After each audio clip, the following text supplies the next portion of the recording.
Nous revoici dans l'émission qui répond à vos questions relatives à l'immobilier, la réponse de Riri. On répond à la question de Stéphanie de Fronton dans la Haute-Garonne. Stéphanie de Fronton nous demande si on peut sortir un locataire d'un bien pour mettre ce bien à la vente. Merci beaucoup Stéphanie pour ta question. Juste avant de répondre à la question de Stéphanie, je vous rappelle que vous pouvez vous abonner à ma nouvelle chaîne YouTube Podcast.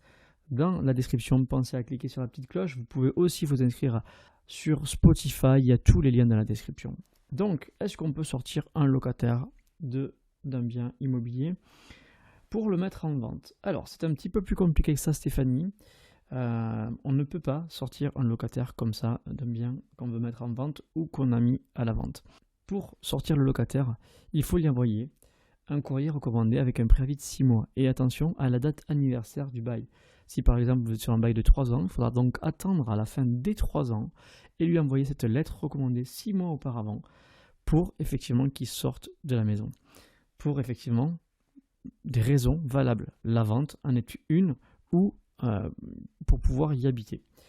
Le propriétaire qui veut habiter dans le bien, voilà. Il y a plusieurs raisons comme ça. Je vous laisserai aller vérifier ça sur Internet. Je vous rappelle d'ailleurs par la même occasion que je ne suis pas juriste, je ne suis pas avocat. Tous les éléments qu'on donne sont bien sûr vérifiés par des avocats spécialisés en immobilier, mais je suis uniquement formateur et coach en immobilier et non juriste.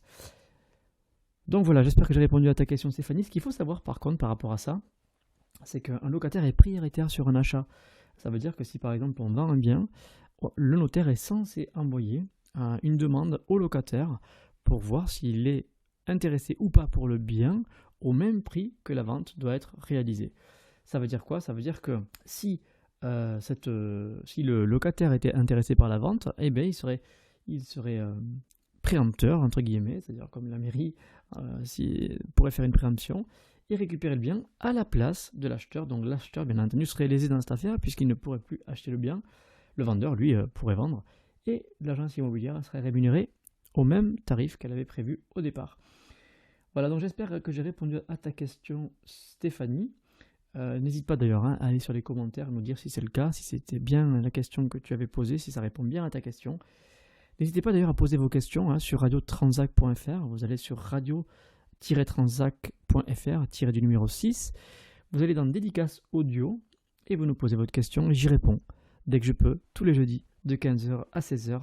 La réponse de Riri, le jeudi de 15h à 16h sur radiotransac.fr, on répond à vos questions.